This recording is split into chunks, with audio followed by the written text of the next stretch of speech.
आए दिन इंडिया में स्कैम्स खत्म होने का नाम नहीं ले रहे हैं। जहां हर एक स्टेट में कोई ना कोई स्कैम देखने को मिल रहा है, वहीं आप चौंक जाएंगे ये सुन के कि आंध्र प्रदेश के former chief minister N Chandrababu Naidu के खिलाफ एक नहीं दो नहीं बल्कि पूरे के पूरे 3 स्कैम्स की वजह से केसेस चल रहे हैं। जी हाँ, आपने सही सुना। जितना आपके लिए चौंकाने वाली बात थी, उतना ही सुप्रीम कोर्ट भी ये देखकर चौंक गई थी जब इसी में से एक स्कैम से जुड़ा मामला उनके सामने आ पहुंचा। Andhra Pradesh skill development scam और फाइबरनेट स्कैम के अलावा चंद्रबाबू नायडू अब inner ring road scam case में फंसे हुए दिखाई दे रहे हैं, जहां 10 जनवरी को इससे जुड़े आंध्र प्रदेश हाईकोर्ट ने नायडू को एंटीसिपेटरी बेल देकर रिलीफ दी थी। वहीं आंध्र प्रदेश स्टेट गवर्नमेंट ने इस फैसले की वजह से आंध्र प्रदेश हाईकोर्ट को खूब फटकार लगाई है, जिसके साथ वे इसके खिलाफ सुप्रीम कोर्ट भी जा धमके है। ये मामला सुप्रीम कोर्ट बेंच जिसमें जस्टिस संजीव खन्ना और दीपांकर दत्ता मौजूद थे के सामने आ पहुंचा। इस केस में क्या नायडू को रिलीफ मिली है या उनकी परेशानियां और बढ़ गई है, हम आगे देखेंगे। पर उन सबसे पहले एक नजर इस पे डालना भी बेहद जरूरी है कि ये स्कैम है क्या। तो बात ऐसी है कि चंद्रबाबू नायडू पर इल्जाम ये लगा है कि जब वो आंध्र प्रदेश के चीफ मिनिस्टर थे 2014 से 2019 तक, तब उन्होंने अमरावती कैपिटल सिटी के मास्टर प्लान का कॉन्ट्रैक्ट, जिसमें इनर रिंग रोड भी शामिल थी, नॉमिनेशन बेसिस पर उन कंपनीज को दिया था जो उनके इशारों पर काम कर रही थी।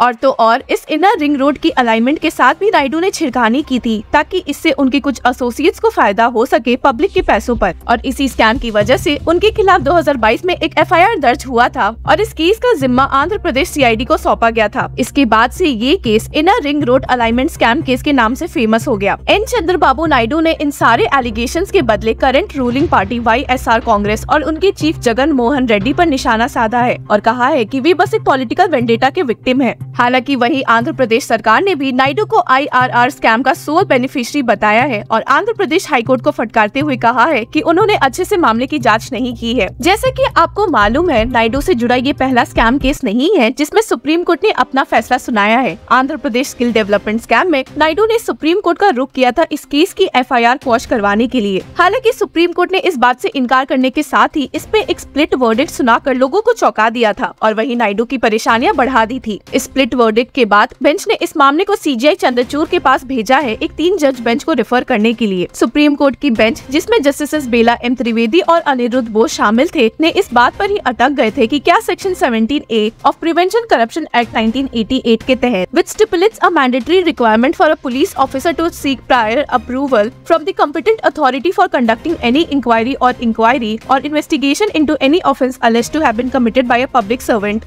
APCID को मामले की जांच करने के पहले एक कॉम्पिटेंट अथॉरिटी की परमिशन लेनी चाहिए थी या नहीं। जहां जस्टिस अनिरुद्ध बोस ने इस बात से अग्री किया था, वहीं बेला M त्रिवेदी ने इस बात से इनकार करते हुए कहा कि it can not be the objective of section 17A to give any benefit to dishonest public servant. सोमवार की हियरिंग में भी सुप्रीम कोर्ट बेंच, जिसमें जस्टिस संजीव खन्ना और दीपांकर दत्ता मौजूद थे, ने सबसे पहले आंध्र प्रदेश स्टेट गवर्नमेंट से यही पूछा, क्या इस केस में भी प्रायर सैंक्शन को लेकर दिक्कतें पैदा हुई है। आंध्र प्रदेश स्टेट गवर्नमेंट की ओर से मौजूद सीनियर एडवोकेट रंजीत कुमार और एडवोकेट महफूज ए नाजकी ने जब कहा कि इस केस में सेक्शन 17A का इशू उठ नहीं सकता क्योंकि ये एंटीसिपेटरी बेल से जुड़ा है, तो सुप्रीम कोर्ट बेंच ने क्लैरिफाई किया कि if section 17A applies then it will require you to take prior sanction.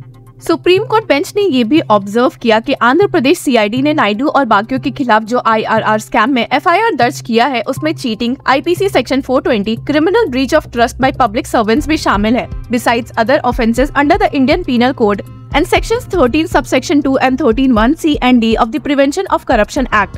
ये देखकर जस्टिस खन्ना ने सवाल किया, how is cheating section 420 made out? Section 420 will be slightly difficult for you to make out. हालांकि इसका जवाब देते हुए सीनियर एडवोकेट रंजीत कुमार ने कहा, Naidu is the primary architect of the entire scam and is the ultimate beneficiary of all the windfall gains being made by parties at a result of his manipulation of the alignment of the IRR। लेकिन senior advocate Ranjit के ये कहने पर bench ने तर्क दिया कि these are projects that were awarded when he was CM. Can you start going into the question of who should be given the contract? तो इसका जवाब देते हुए रंजीत ने कहा कि इस मामले में अभी भी इन्वेस्टिगेशन चल रही है। हालांकि मामले ने एक इंटरेस्टिंग ट्विस्ट तब पकड़ा जब नायडू की ओर से मौजूद सीनियर एडवोकेट सिद्धार्थ लूथरा ने सुप्रीम कोर्ट बेंच को कहा कि जिस FIR में नायडू को IRR स्कैम केस में नेम किया गया है, उसमें ही नायडू के एक former cabinet minister Ponguru Narayan को भी नेम किया गया था, जिसको बेल देने पर भी Andhra Pradesh state government supreme court में पेश हुई थी और जिसके अपील को सुप्रीम कोर्ट ने 2022 नवंबर में डिसमिस भी कर दिया था। सुप्रीम कोर्ट बेंच ने जब ये सुना तो कहा, if already the state appeal related to the same FIR has been dismissed, why shouldn't we follow that order? We will not entertain this appeal. और इसी के साथ बेंच ने इस अपील को भी डिसमिस करते हुए ऑर्डर पास किया। Our attention is drawn to an order in a special leave petition in the case of co-accused in FIR number 16 of 2022.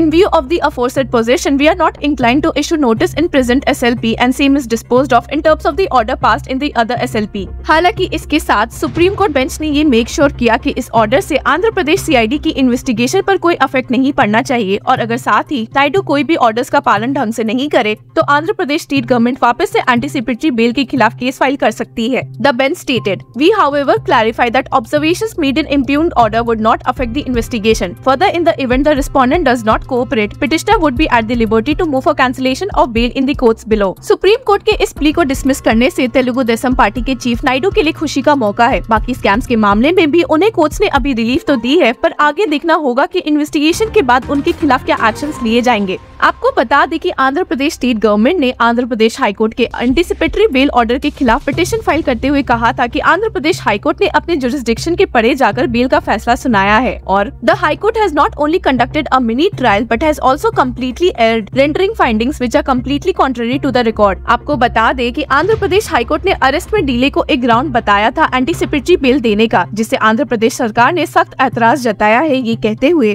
कि IRR स्कैम एक बहुत ही कॉम्प्लिकेटेड मामला है जिसमें कई डॉक्यूमेंट्स और ओरल टेस्टिमनी शामिल है। एडवोकेट महफूज ए नाजगी in the plea stated, the AP-CID undertook a detailed investigation and only after ascertaining the respondent's Naidu role herein did they take steps for police custody. The same ought not to have been held against the state. On the contrary, it is a testimony to the objectivity of the investigating agencies. आपको बता दें कि hearing के समय senior advocate Ranjit Kumar ने यहाँ तक बताया था कि नायडू ने अपने पावर्स को इन्फ्लुएंस करके अपने 2 एसोसिएट्स को इंडिया के बाहर भिजवा भी दिया था, जिनको AP-CID ने समन्स भेजे थे।